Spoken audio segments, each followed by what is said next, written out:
और अब आपको बताते हैं कि सावन के पावन महीने में कांवड़ यात्रा पर यूपी का सियासी पारा लगातार उबाल मार रहा है। समाजवादी पार्टी के नेताओं और विपक्षी दलों ने सनातन के अपमान की सारी सीमाएं लांघते हुए कांवड़ियों की तुलना गुंडों से कर दी है। छोटी मोटी घटनाओं को तिल का ताड़ बनाकर पेश किया जा रहा है और कांवड़ियों को बदनाम करने की साजिश रची जा रही है। आखिर कैसे, ये रिपोर्ट देखिए।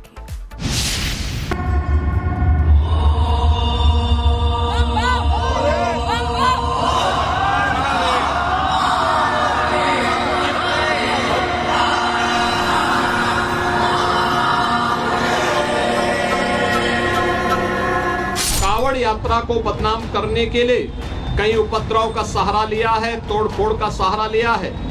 उनके सबके सीसीटीवी फुटेज हमारे पास है, उनके पोस्टर भी चस्पा करने वाले हैं। ये कांवड़िए नहीं है, भोले बाबा का जो भक्त है वो इतना हिंसक कैसे हो सकता है। कांवड़ियों ने जिस तरह से सीआरपीएफ के लोगों को मारा, उसकी योगी जी को निंदा करनी। कुछ अराजक तत्व कांवड़ यात्रियों के भेष में घुसकर कांवड़ यात्रियों को बदनाम करने का काम कर रहे हैं। शिव की साधना, शिव की उपासना, आराध्य का जलाभिषेक देखते ही देखते राजनीति का केंद्र बन गया। कांवड़ियों ने गंगा जल के लिए हरिद्वार की ओर कूच किया। सत्ता के गलियारों में उनके विरोध की गूंज सुनाई देने लगी। तुष्टीकरण की राजनीति के दम पर कभी सियासत के शीर्ष तक पहुंचने वाली समाजवादी पार्टी कांवड़ियों के खिलाफ दुष्प्रचार में जुट गई। सबसे पहले समाजवादी पार्टी के मुखिया अखिलेश यादव ने कांवड़ियों के प्रति सेवा भाव पर सवाल उठाए। उसके बाद एक एक कर समाजवादी पार्टी के दूसरे नेता कांवड़ यात्रा को अराजकता का पर्याय बताने लगे। कांवड़ियों के खिलाफ सबसे विवादित बयान आया संभल से सपा विधायक इकबाल महमूद का। इकबाल महमूद ने कहा कि वो कांवड़ यात्रा कर रहे हैं, ये उनका धर्म है, वो अपने धर्म का पालन कर रहे हैं। जो शिव भक्त हैं वो जा रहे हैं, लेकिन इसमें शिव भक्तों की संख्या कम और गुंडे मवालियों की संख्या ज्यादा है। ये रास्तों पर बदमाशी और बदतमीजी करते हुए जा रहे हैं। इक्का दुक्का घटनाओं को बुनियाद बनाकर कांवड़ियों की तुलना गुंडों से करना, मवालियों से करना किसी अपराध से कम नहीं। लेकिन सपा की राजनीति को ऐसे बयान सूट करते हैं, वरना इस पार्टी के सीनियर नेता राम गोपाल यादव भी इसी से मिलता जुलता बयान ना देते। फूल बरसाए हैं तो ठीक है, उनकी आस्था है ये, लेकिन कांवड़ियों ने जिस तरह से सीआरपीएफ के लोगों को मारा, कुछ महिलाओं को मारपीट कर रहे हैं, जितनी उद्दंडता कर रहे हैं, उसकी योगी जी को निंदा करनी चाहिए। वैसे सपा की सियासत सनातन की मुखालफत से जुड़ी ना होती तो अखिलेश यादव की पार्टी कथावाचक चोटी विवाद, कथावाचक अनिरुद्धाचार्य से बहस, कांवड़ियों पर पुष्प वर्षा को लेकर राजनीति और कांवड़ियों की गुंडों से तुलना ना कर। सपा तो सपा, सनातन पर लगातार हमला बोलने वाले स्वामी प्रसाद मौर्य भी एक्टिव हो। स्वामी प्रसाद मौर्य ने भी कांवड़ियों की तुलना गुंडों से कर। जिसका आराध्य इतना भोला हो कि उसका नाम ही भोले बाबा पड़ गया, भोले शंकर पड़ गया, तो उसके भक्त इतने कुख्यात अपराधी कैसे हो सकते हैं? गुंडे माफिया जो सही में शिव भक्त है वो कभी भी इस प्रकार का खुराफात या हिंसक कार्य नहीं कर सकता।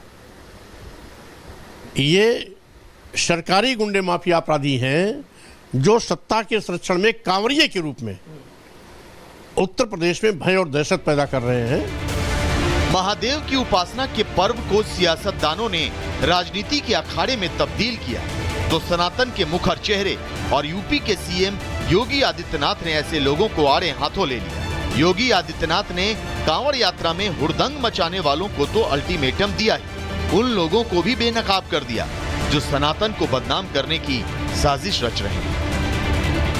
हमें ध्यान में रखना होगा, जहां उत्साह और उमंग है, जहां श्रद्धा और भक्ति है, उस उत्साह और उमंग को भंग करने के लिए इस भक्ति और श्रद्धा को बदनाम करने के लिए कुछ तत्व लगातार कुत्सित प्रयास कर रहे हैं। सोशल मीडिया प्लेटफॉर्म पर भी और प्रत्यक्ष रूप से भी ऐसे तत्वों के द्वारा यह प्रयास किया जा रहा है कि कांवड़ यात्रा को बदनाम किया जाए। जो कांवड़ की भगवान शिव की इस पावन यात्रा को बदनाम करने का कुत्सित प्रयास करके उपद्रवी के भेष में छुपे हुए हैं, उन्हें बेनकाब करें। मुख्यमंत्री योगी आदित्यनाथ ने इशारों में सपा पर वार किया तो यूपी के डिप्टी सीएम ब्रजेश पाठक और केशव प्रसाद मौर्य ने सपा पर सीधा हमला कर दिया। समाजवादी पार्टी के कुछ अराजक तत्व कांवड़ यात्रियों के भेष में घुसकर कांवड़ यात्रियों को बदनाम करने का काम कर रहे हैं। हमारी सरकार कानून व्यवस्था को लेकर बहुत ही सख्त है।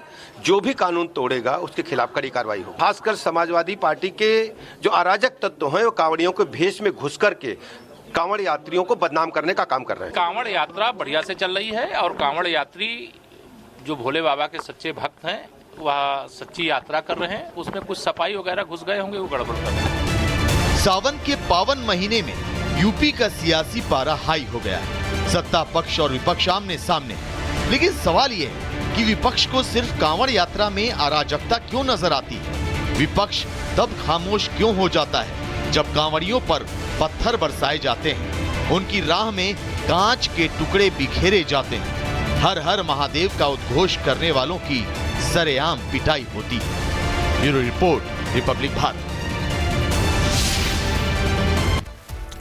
और इधर यूपी के पूर्व मंत्री स्वामी प्रसाद मौर्य भी कांवड़ियों पर अभद्र टिप्पणी उन्होंने की थी, लेकिन अभी भी वो अपने बयान पर कायम हैं। स्वामी प्रसाद मौर्य जी, ये बताइए कि ये कांवड़ियों को गुंडा आप कह रहे हैं, क्या कहना क्या चाह रहे हैं आप? आपने मेरी पूरी कही हुई बात नहीं सुनी है, क्योंकि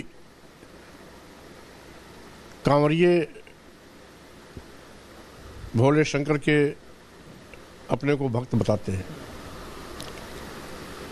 तो जिसका आराध्य इतना भोला हो कि उसका नाम ही भोले बाबा पड़ गया, भोले शंकर पड़ गया, तो उसके भक्त इतने कुख्यात अपराधी कैसे हो सकते हैं? गुंडे, माफिया, अपराधी। आपके जानने वाले भी बहुत सारे लोग होंगे जो कांवड़ में जाते होंगे, आप समाज का नेतृत्व करते हैं, उस समाज के भी तमाम लोग हैं, कुछ गिने चुने उंगली पे गिनेंगे, हजारों कांवड़िए लखनऊ पे निकलेंगे, आप सड़कों पर मिलेंगे। लखनऊ में तो कोई घटना हमने सुनी नहीं, कुछ गिने चुने कर देते हैं और हम सबको एक लाइन पे खड़ा कर दे, सारे कुख्यात आतंक बन जाए। देखिए, जो सही में शिव भक्त है वो कभी भी इस प्रकार का खुराफात या हिंसक कार्य नहीं कर सकता। ये सरकारी गुंडे, माफिया, अपराधी हैं जो सत्ता के संरक्षण में कांवड़िए के रूप में उत्तर प्रदेश में भय और दहशत पैदा कर रहे हैं। इसलिए जो सही मायने में भक्त कांवड़िए हैं, ये फार्मूला उन पर नहीं लागू होता। इन पर लागू नहीं होता। लाखों कांवड़िए सड़कों पर हैं। स्वामी जी, आप चलिए पूर्व